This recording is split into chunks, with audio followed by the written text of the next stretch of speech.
Hello and welcome to food મંત્ર by Surabhi Vasa. આજે આપણે એક મસ્ત મજાની વાનગી બનાવી લઈએ. ખીચડી સરસ લચકા પડતી નથી બનતી, ખીચડી છૂટી થઈ જાય છે, ખીચડી ક્યારે સરસ રીતે ચડતી નથી. તો આ બધા જ પ્રશ્નોનો આજે હું જવાબ આપવાની છું. અને આજે હું ગુજરાતી સ્ટાઇલ ખીચડી કઢી બનાવવાની છું.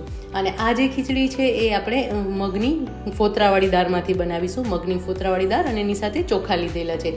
બીજા પણ પ્રશ્નો આવે છે કે ભાઈ ખીચડી જ્યારે પણ બનાવીએ ત્યારે ચોખા અને દાળનું મેઝરમેન્ટ શું લેવાનું છે, માપ કયું લેવાનું તો ખીચડી પરફેક્ટ બને. તો આજે હું તમને બધું જ બતાવી દઈશ. જો અત્યારે મેં મગની ફોતરાવાળી દાળ લીધેલી છે અને એની સાથે ચોખા લીધેલા છે. હવે આ જે ચોખા છે એ કોલમ ચોખા છે. હંમેશા જ્યારે ખીચડી બનાવો ને ત્યારે કાં કોલમ ચોખા, જીરાસર ચોખા અથવા તો ખીચડીના ચોખા લેવાના છે. બાસમતી ચોખાનો ઉપયોગ નથી કરવાનો, કારણ કે આ બધા જે ચોખા છે એનો માવો સરસ થાય છે અને એ સરસ રીતે મેશ થઈ જતા હોય છે. જ્યારે બાસમતી ચોખા છે એ વધારે છૂટા રહેતા હોય છે અને એના કારણે ખીચડી સરસ નથી બનતી હોતી.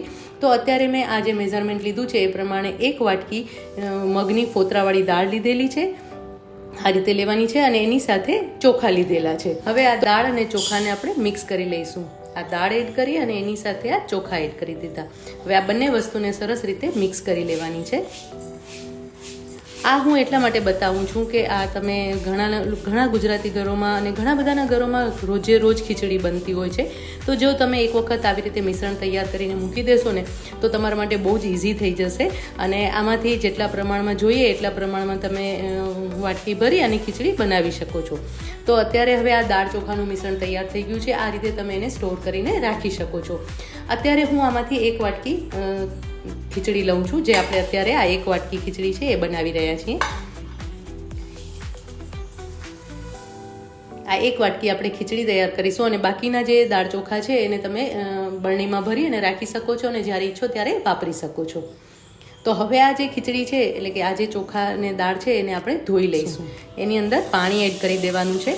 ધોવાનું કારણ એ છે કે સરસ રીતે ધોવાનું છે અને ધોવાનું કારણ એ છે કે ઘણા લોકો ચોખા ઉપર બોરિક પાવડર લગાવતા હોય છે, ઘણા લોકો દિવેલ તેલથી મોતા હોય છે અથવા તો ગોળી રાખતા હોય છે. તો કંઈ પણ ડસ્ટ હોય તો એ નીકળી જાય અને જે દાળ ચોખાનું મિશ્રણ છે એ સરસ રીતે ક્લીન થઈ જાય અને જે ખીચડી છે એ પણ સરસ તૈયાર થાય.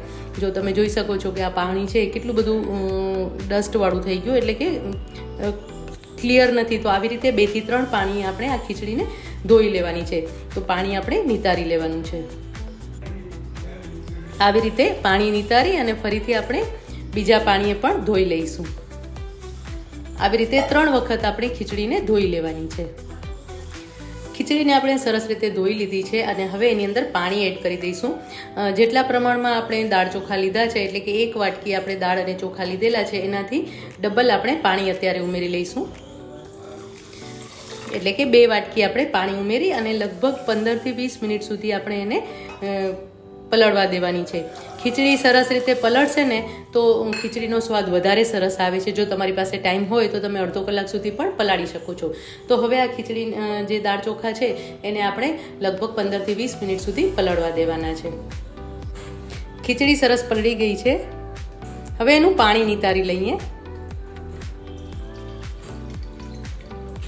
આ પાણીને ફેંકી નથી દેવાનું, આપણે રહેવા દેવાનું છે. અને તમે જોઈ શકો છો કે ખીચડી એકદમ સરસ રીતે પલળી ગઈ છે. એના દાળ અને ચોખા બંને ફૂલી ગયા છે અને ખીચડી સરસ પલળી ગઈ છે. હવે આપણે એને વઘારી લઈએ. 2 થી 3 ચમચી આપણે ઘી લઈશું. ખીચડી હંમેશા ઘી સાથે બહુ જ સરસ લાગતી હોય છે એટલે ઘી જ લેવાનું છે. હવે એની અંદર જીરું એડ કરી દઈશું. 1/2 ચમચી જીરું લઈશું. એની સાથે 1 લીલું મરચું છે જે ઝીણું સુધારેલું છે એ એડ કરીશું. એના કારણે ખીચડીનો સ્વાદ બહુ જ સરસ આવશે અને એકદમ ટેસ્ટી લાગશે. જીરું ખીલે એટલે આપણે એની અંદર જીરું એડ કરવાનું છે, લીલું મરચું એડ કરવાનું છે. અને હવે એમાં આપણે 5 ચમચી હિંગ એડ કરીશું. હિંગ એડ કરવાનું કારણ એ છે કે ખીચડી ઘણી વખત પચવામાં ભારે પડતી હોય છે, ઘણા લોકોને ગેસ થઈ જતો હોય છે, તો હિંગના કારણે બહુ જ સારું પડે છે.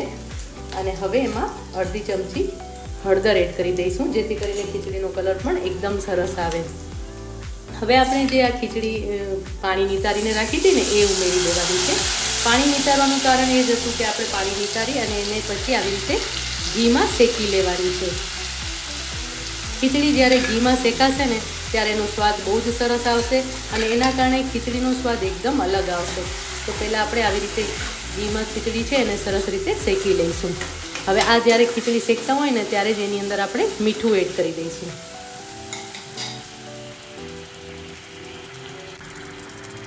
એક ચમચી આપણે મીઠું એડ કરી રહ્યા છીએ અને સરસ રીતે મિક્સ કરી લેવાનું છે, શેકી લેવાનું છે. એકાદ મિનિટ માટે આ પ્રોસેસ કરવાની છે, જેથી કરીને ખીચડી છે એ ઘીમાં, એટલે કે દાળ ચોખા છે એ ઘીમાં એકદમ સરસ રીતે શેકાઈ જશે અને એના કારણે ખીચડીનો સ્વાદ બહુ જ સરસ આવશે. આ રીતે તમે ક્યારે પણ ખીચડી બનાવી નહીં હોય અને આ રીતની બનાવેલી ખીચડીનો સ્વાદ એકદમ અલગ આવશે. જ્યારે તમે બહારે જતા હો છો ને, એટલે કે કાઠિયાવાડી ધાબા પર જતા હો કે ગુજરાતી રેસ્ટોરન્ટમાં જતા હો ને ત્યાં જે ખીચડી મળે છે ને એવો સ્વાદ તમને આ ખીચડીમાંથી મળશે. હવે આમાં આપણે જે 2 કપ પાણી એડ કર્યું હતું, એટલે કે 2 વાટકી પાણી એડ કર્યું હતું, જે નિતારી લીધું હતું એ ઉમેરી દેવાનું છે. અને એની સાથે સાથે બીજું આપણે 1.5 કપ પાણી એડ કરી દઈશું, એટલે કે 1.5 વાટકી બીજું પાણી એડ કરીશું, જેથી કરીને ખીચડી એકદમ સરસ તૈયાર થાય.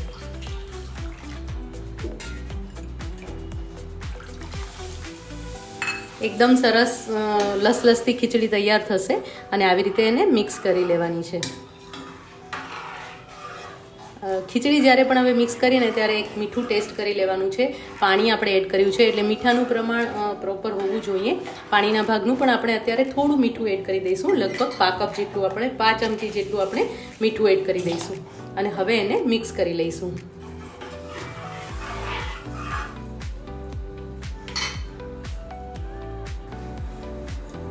હવે આ જે ખીચડી છે એમાં એવું એક ઇન્ગ્રીડિયન્ટ્સ ઉમેરવાનું છે કે જેના કારણે ખીચડીની જે મીઠાશ હોય, એટલે કે દાળ ચોખાની જે મીઠાશ હોય એ ખીચડીમાં આવે અને એના કારણે ખીચડીનો સ્વાદ બહુ જ સરસ આવે. અને એ છે 1 ચમચી ગોળ. અત્યારે આપણે આ 1 ચમચી ગોળ ઉમેરીશું. આ એક સિક્રેટ ટિપ્સ છે. મારા ઘરે જ્યારે પણ હું ખીચડી બનાવું ને ત્યારે ચોક્કસથી એક નાની કણી ગોળની ઉમેરી દેતી હોઉં છું અને એના કારણે ખીચડી બહુ જ સરસ લાગતી હોય છે. હવે આવી રીતે એક ઉફેણો આવવા દેવાનો છે. એક ઉકળવા લાગે ને પછી એને આપણે બંધ કરી અને પછી એને 4 વિસલ વગાડવા દેવાની છે.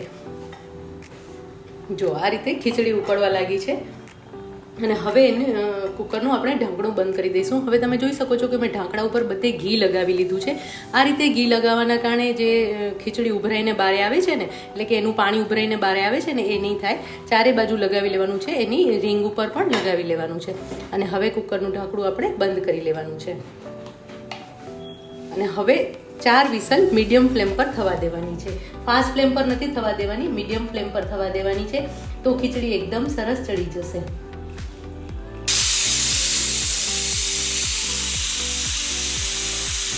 જો તમે જોઈ શકો છો જરાય પાણી બહાર નથી નીકળ્યું, એકદમ સરસ સીટી વાગી રહી છે. ખીચડીને ચેક કરી લઈએ.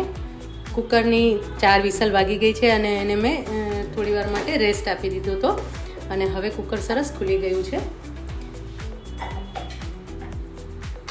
જો તમે જોઈ શકો છો કે એકદમ સરસ ખીચડી તૈયાર થઈ છે.